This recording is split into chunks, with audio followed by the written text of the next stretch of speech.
What's up, agents, and welcome back to another Division video where we're going to talk about the Big Al. We're going to look at the stats and have we got a new best in slot contender for LMGs? Well, don't forget to like, share, comment and subscribe. Let's get straight into it.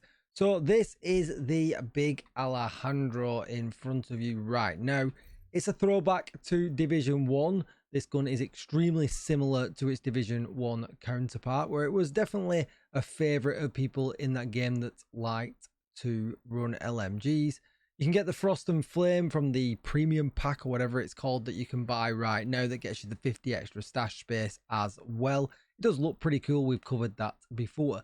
Now, there's a few special things about this, and off initial looks you think actually that's especially not a good way, because as you can see there are no mod slots with this thing, and this is not the first gun that we've had that has had no mods, the Sheriff shotgun being the same, which if you've not checked it out recently, it is now fixed, so that is good news. So anyway, let's look at the talent. So cover shooter, every bullet fired while in cover increases weapon damage by 1% up to 100%. The bonus lasts for 15 seconds. Getting a kill with this weapon while in cover resets the duration. The bonus damage is cancelled by reloading, swapping weapons, or exiting combat. So that is extremely powerful if you're going to play in cover. And if you're not going to play in cover, or you find yourself in and out of cover a lot, this gun is definitely not for you. You might as well skip this video, come back to whatever comes to the channel tomorrow. But if you are a cover shooter and you like to play with LMGs, then definitely stay tuned, because this gun actually might be for you. So what we're going to compare it against is the current king of LMGs when it comes to burst damage, the MG5. As you can see, both of mine are rolled with crit chance, and I would definitely recommend rolling the Big Al to crit chance because of no mod slots. It's just a better all-round decision, and I'll kind of explain that very briefly now. Crit chance works in all situations. Damage to armor only works in armored situations, and although that will 9 times, well, not 9 times out of 10, that will give you an edge when you are perhaps fighting in master missions or in legendary missions. Sometimes you do heroic, sometimes you do open world, you know, and there's a lot of times there where you are fighting enemies that are, you know, not necessarily armor based. Looking at mini tanks, you're looking at dogs, there's a whole other kind of situation. So crit chance just favors you in more of an all-round situation. If you want to be top damage when you hit that situation, probably roll it damage to armor. There's also the option to have it for damage to health. In my favorite LMGs, so I like the M249B, which is actually my favorite LMG, I have a rate of fire, I have a critical hit chance, I have a damage to armor, I have a damage to health. It's very situational on what I use them, but because it's my favorite LMG, I have one of each. So just a little bit of my thought process there, and hopefully that will help you as well. I tend to roll all my LMGs with crit chance, so I only have to have one, and I know that I'm going to get pretty much the best out of it situationally at all times. So that is the Big Al. So, and then we've got the MG5. So just to back that up, let's look at IKEA's spreadsheet. And I know a lot of people don't like spreadsheet stuff, but we have to take a quick look at it today because it's a brand new weapon and we need to make sure we're building the build correctly. So you can see here, we'll just scroll down to the burst section. The MG5 rolled rate of fire, mind you, is the fastest when it comes to the burst. But if we take a look at MG5 -1 mod, the P is with the gunner pouch. There we go, with the gunner pouch. It's still super high up in the charts with a burst DPS of 724. If we come down here and look at the Big Al, it's 720, and that's not taking into account any damage talents. So you can see the pestilence is at the top here of the exotic section at 752. It's pretty much a special exception because it has the tick damage that you have, and then the blue screen, another favorite, but it has CC benefits. The Iron Lung again has CC benefits. So it looks, off initial looking at it, we've got a big damage talent on the Big Al, and it's already only you know, 4.4% less than the Pestilence. So versatility across LMGs is the best it has ever been. You can pick up an exotic LMG and probably have one for absolutely everything, basically negating the need for a high-end LMG unless you're using the Tinkerer mask. Because Tinkerer LMG build currently, and I think for the foreseeable, will always be your best burst LMG build that we've got in the game. It's leaps and bounds above anything else. So anyway, moving back onto the Big Al. So that's the Big Al. So we're going to compare it to the MG5 with one of the best damage talents that you can put on an LMG.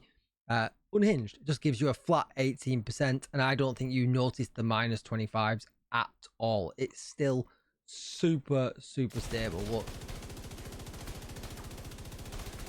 it looks like it's bouncing a lot, but then bullets are just dead center. So what I've done in the range, I have used this build because overdogs where I would have these don't actually work in the range. So basically we're comparing this build with tipping scales against these two guns flat out. Tipping scales just makes sense because it extends our magazine size, which is great for the Big Al, because that means we will reload less. It puts it up to 260 bullets in the mag, so it gives us more damage uptime on the gun. If you weren't using the MG5 and you was perhaps using the M249B, which we'll just go down to that well, in fact, we'll just mod this one. And we can scroll down. You could use, which will be definitely your best burst talent, you could use Frenzy, because obviously with an M249B, you can then pump up the magazine size as well and get more weapon damage. But that is where you would go for burst damage. So anyway, going back to that, so tipping scales just makes sense. We get LMG damage as well, which is great. 30% is a lot. And then we get critical hit damage from the talent. So, sorry, from the 4-piece bonus. So it just makes sense. We do get extra critical hit damage from the talent because it pushes it from 4 to 7 on the backpack. So yeah, it just makes sense. So let's have a look what these numbers actually do then. And here we are. You can see the Big Al at the top, the MG5 with Unhinged at the bottom.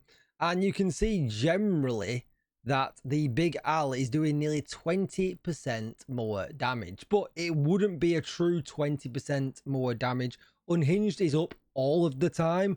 The Big Al talent is not up all of the time. So that's what you've got to think about. There is an amount of time where it goes off, on, off, and on. So that 20%, yes, looks big. It's probably not. I think it still wins out. My impression from playing with it and as much kind of maths as you can kind of do on a sliding scale, to me, I think the Big Al still wins out. And I think that we need to now think we're in a situation with LMGs in the game where for high ends, we will just use them with the Tinkerer mask. And then if you're not using the Tinkerer mask, you're probably just going to go with an exotic LMG. Something like the Big Al, something like the Pestilence, something like the blue screen. It just makes sense depending on what you're playing. They put LMGs, I feel like, an LMG gear in a very strong place, an extremely strong place. So they're the damage numbers, and you can see what kind of numbers you're going to be hitting with. So although the MG5 with Unhinged does look like it's going to hit for more, what you've got to think about as well is that we have got to take into account the super fast RPM of the Big Al. It's 1155 as opposed to 840. You can see here the RPM on the MG5 is 840 and the RPM on the Big Al is 1155 in this build. So yeah, it's just makes sense. I like the fact that I can now run the Big Al and I can keep the high ends for my Tinkerer essentially style builds. But then how would I run this build? Well, I wouldn't actually run it like we test, because we can't test the overdogs in the range, they don't work. I actually wouldn't even run it like that, and that's a little bit strange because we generally have to have gunner on when we're running a high end, because what we want from a high end is the large pouch from the gunner spec. Well, we can't change the pouch on an exotic, so I would run technician when it comes to the Big Al. And you say, why, Tickle? Why would you run technician? That's a little bit weird. Well, if you've been eagle-eyed and you've looked at the skills, you can see, actually, I'm running smart cover. So why not give ourselves a skill tier, because that's what you get from running technician, and get an extra skill tier on our smart cover. It just makes sense to do it because it gives us a further 7% damage to targets out of cover, and it also gives us an extra 25% weapon handling, which would bring down the reload speed of the LMG as well. So these numbers are not going to be correct because the overdogs are not going to work in here. But let's just double check we've got everything lined up correctly before we run through the build. Yes, we have. So you can see the tipping scales mask has got chance and damage on. The backpack has got damage and chance on. The knees has got damage on. And the holster has got chance on. We're running the equalizer chest piece for extra rate of fire, perfect obliterate as well. Chance, and damage. And then the overdog's gloves with chance and damage. That's all they ever come with. But the overdog's gloves are generally about 60% of the time, without even trying, are going to give you that 30% amp damage, which is absolutely huge. Even more so if you put the effort into keeping the talent up at all times. Now, as I've just said, what you're going to see here is not an actual true representation, and we'll go out and we'll actually do something because that is what we should do when it comes to a build. But I just kind of want to show you here now. So you can kind of see the rate of fire is massive, it's huge. And we're going to push all the way to the end of this magazine on purpose.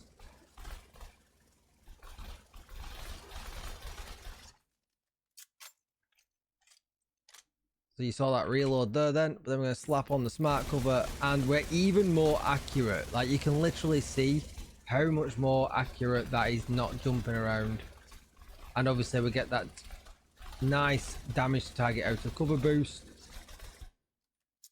And that nice weapon handling boost as well. And because we've got to play in cover, so why not take advantage of that? And if you didn't want to use that smart cover, you could potentially use the other smart cover. You could use a decoy. If you wanted to use gunner, there is no reason why not. Obviously, you get an extra rate of fire boost with gunner on kills and get ammo regeneration and things like that. So you have got the option for that as well. But if you want to just boost that damage just a little bit more, then why not go for this? So let's go to the shooting range at District Union Arena. We all know everything lines up very nicely for a test at the beginning.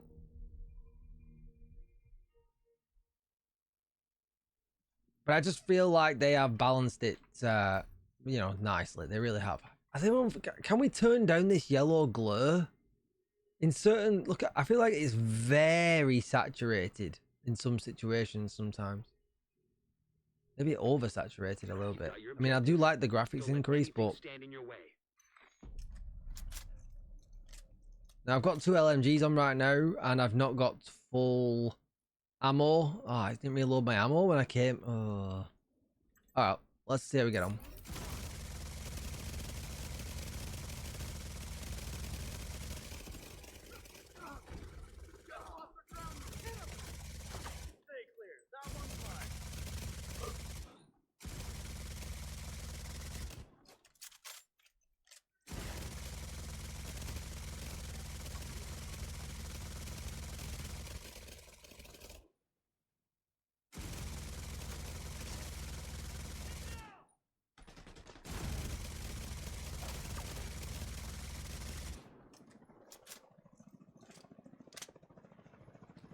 We've lost our smart cover for the moment. That little sneaky one there.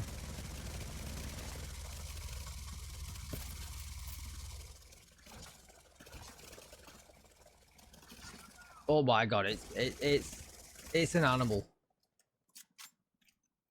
Now obviously you could just run strikers as well. Strikers gives an extra rate of fire bonus. It gives weapon handling. You know, so there is a... Oh, I'm out of ammo. That's disappointing. Can we get some ammo without dying? Probably not. Hi guys. Medical assistance needed. Please don't kill me. Agent. I'm running away. Oh, they're gonna get me. Oh, maybe not. Ah, that was a shame. Let's get some ammo and I'll be right back and we'll do that bit again. Don't let anything standing. So we did what we should have done the first time. We've now got some ammo, and as you can see, it's gone way better this time because we've got plenty of time to spare. We've got no bonuses up right now. We're going to slap a smart cover on.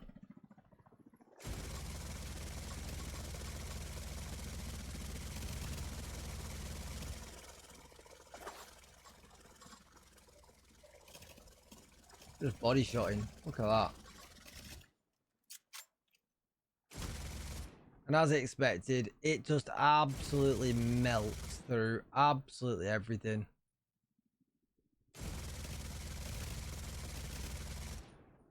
But you've got to play Division as a cover shooter again. Even that accurate to get him from here in cover suppressed. It is. Yeah, the gun itself is absolutely fantastic. So yeah, great gun.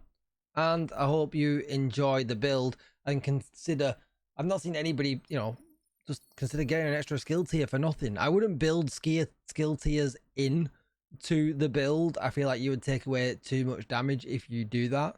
But just slapping that on and getting that extra skill tier, if you're going to use the smart cover, then yeah, it just makes, you know, makes sense, right? And it has a cooldown of only 40 seconds. It lasts 32 seconds as well. For an extra 7% damage target out of cover and 25% weapon handling. To me, it's absolutely worth it. So yeah, the Big Al gets a massive thumbs up from me. That's going to be it for this long video, agents. So don't forget to like, share, comment, and subscribe. Let me know what you think in the comments down below. If you could smash a like on the video, I really would appreciate it. You know, getting 200, 300 likes really does help improve the visibility of the channel, and I really would appreciate it. So thank you very much for all your love and support, agents. And as always, I will see you in the next one. Bye-bye.